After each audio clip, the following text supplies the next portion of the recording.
Nandam chiang na mo lungmali post Thawngchimnak in nan kut kanin tlai na thong ni kul la thum tho ni ru Zinglei Thawngchimnak kan rak thok lai tu jing kan chim ding mi tlang tar cheu khat na chu tidim copy a PDF bantuk in a tar mi pi theory fear tu pa pakhat an tlai SSC ral thrang ni ka do nak atu ami ruang a ngak chia zanga tluk deng annun nak aliam chang Salin chi peng a cycle in him nak lak a chok mi ral thrang palik bom in an pu no na Myanmar in Delhi lay a rithai si apur mi no Mizoram lengpui airport a an kai mi thong le thong pang dang na an rak silai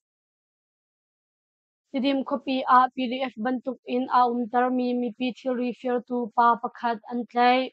Chinram ko tidim copy a PDF zolan chungtal ka CT in li achim mi cycle fear tu pa pakhat chu September ni somthum a PDF zolan ni an tlai tia kan thai Teki tong mi fear pa chu khote in tidim copy a arakai mi mi pi sham tlai phu ni tron vo an ka pek cha a arakai mi ka si ati dar khatluk deng a nu a nak in ngei tu cycle chu atu bantuk in a fear pek hi a si tia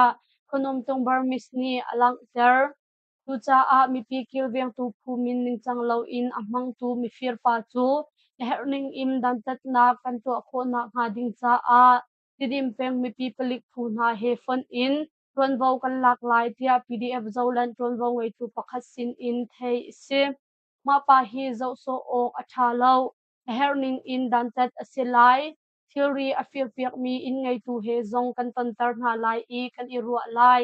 angai tu lungtrin ning te in kan liam tar lai i chun hu a achung khar he kan ton tar na lai ma di chun mi pi palik pu na he a herning im dan tat na kan to lai tia achung lei upani achim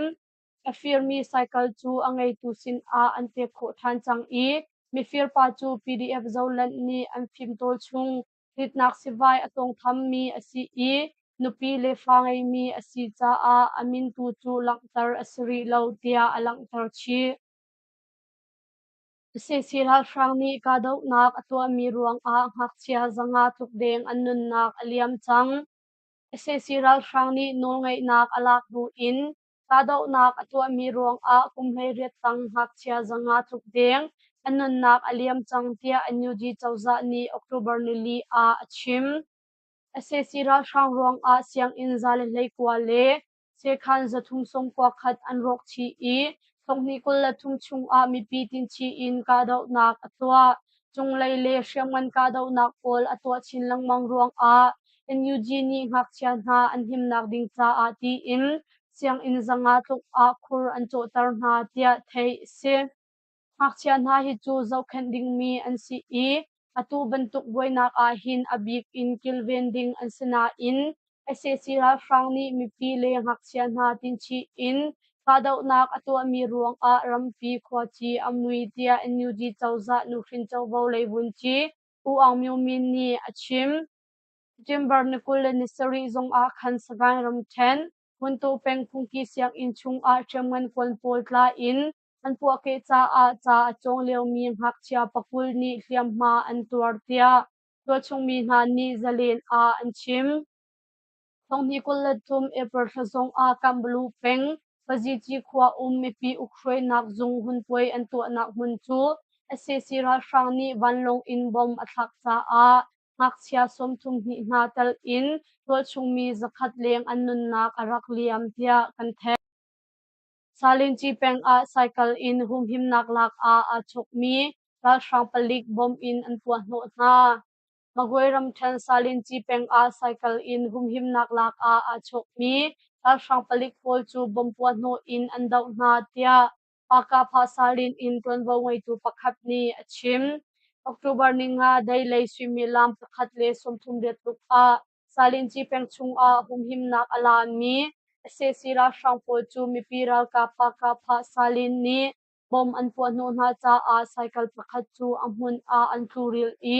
adang cycle pan hi a chit mi ra frang pol ni an ka vi na na in mi piral ka play him te in hu lei an tol khau than tia achung lei upa ni khatit a achim ese sira sang pan hi chu bompo nak mun a an ril ko athi mi an umle umlo chu theifian asiri lo chun sui mi lam hlei hi tiang kupi chung an phi khar I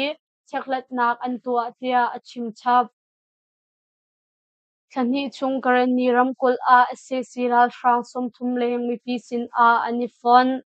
karen ni ram kul a thani chung long a ese sira sang som thum leng chu mi pi sin a ani fon tia karen ni nu hrin chaw bo lei ron bo ngai tu pakhat ni people spring a achim mi pi sin a arak fon mi ese sira sang na chu kamma som nga chung le karen ni frambun ese sira sang battalion ha chung in an se August thale September chung a CDM an tam ngai arak lut mi na an thil lung putling a chun ra sang hi an lung arol ti lo nak zong azol chin chin nun nak pik in an fial na zong ani thei chang tia achung lei upani achim mi sin arak fon ni som thum leng chung a paruk chu threm thil na zong an rak ikan chi cha a atlak ning in tangka zong lak song a kan chuan na tia achim chap ma ka lei mi piral kap na chu an tha zang a thon chin lang mang cha a ese sira sang chung in mi sin arak fon mi an tam chin lang mang ko lai tupin a karen ni tang ti ko fon na an chol chang nak zong a thon chin lang mang I atu bantuk in mi sin a ane fon hi abi pi bi mi chu asiko tia karen ni ra tuk nak lei thongzam nak ni achim ese sira sang ni no ngai nak alak nu kum ni leng kai chung a ese sira sang le palik chung in mi sin arak fon mi zathum leng kai an si chang I tu chung a ese sira sang za le som nga rong an si chang tia an lam ter ma chung a CDMT in kampom di ri nga lo I ese sira sang pakul rong zong karen ni mi pi ukhroi nak tang a an umri ko tia an lam ter chi kalemyo a ese sira sang ni humhim nak fak ngai in an lak mi pi tlai in an vel na sagairam chan kalemyo a atu rong hi ese sira sang ni fak ngai in humhim nak an lak I samyu sang a lam a chok mi pi na chu arwang umlo in an vel na I tlai khi nak zong an tua tia zalen ni alang ter October nili zan lei sang zong a kalemyo ta han samyu sang a ese sira sang ni a chok mi pi na chu arwang umlo in an vel na I tlai khi nak zong an tua tia thei se to chung mi pakhat ni ese sira sang tam ngai an rak phan I dei thong da an thei ti chu kang hal lo a chok mi cycle pol an dir da na I dei man thei lo in an vel na bomvoi ni apua kai in an vel mi na tu chu an kha than na tia zelin a achim ma a chok mi ese sira sang pol ni mi pi in pakhat an lu no I tangka sing ni an fir piak na tia alang tar chi Myanmar in Delhi lei a rithai si apur mi no Mizoram lengpui airport a antlai October ni thung khan Mizoram lengpui vanlong din nakmun airport a methamphetamine crystal meth rithai si kg pasha antlai tia thei se rithai si hi Myanmar ram in Delhi kupi lei a kalpi timham mi asi I apur tu le angai tu laram thangi kumsop thum le kumriat anhi pon chiat nak suitcase bom ang mu si tia an lakter laram thangi suitcase hi indigo security anti narcotics task force unit thatlai tu puna ni thate in an cheklat nu a an mu rithai si apur tu nu hi rithai si NDNPS le kamdang mi si nak foreigner case oitar in boy nak siam piak asi tia an lakter behal nak in thaifian chap mi chu rithai si ngai tu hi Myanmar mi la sa asi I Delhi kupi a Sparian tuan in khwasami se Myanmar ram a batong in rithai si tampi he Delhi a lu a timmi asi tia thei se Kenya Africa a amin thei kholo mi zot nak in kim chong hak chia som kwa tluk se in a zokhen an se Africa ram Kenya khwa a min thailo mi zot nak in kim chong leo mi hak chia mi nung som kwa tluk se in a zokhen ding in chia an si tia an langter Africa thang lei ram Kenya an riga nu na phim chon nak siang in a kim chong leo mi hak chia mi nung som kwa chu amin thailo mi zot nak in an zot cha a in pi a zo khen an si tia tom wo ngoi tu na ni an chim phim chong hak chia dam lo mi na thisan na chu Nairobi le Kisumu laboratory copy a fuat ase damlo na achua ning hi chimfian kho asilo na in mai le zot nak a ding mi alak tar tu ase khautia an ru azuk nak an chim Kenya Ministry of Education twamwang ai tu na ni tu dir hun a zot nak shik hi an kham kho chang phim chong hak chia dang na cha a phim chon nak pe zul aselai tia an lang tar chi siam paragong chodor mi bulak mai thalpua nak in nun nak lem mi lak a memar nu pakhat atal chi October ni thum zan lei sangkhan Thailand ram Bangkok khopi a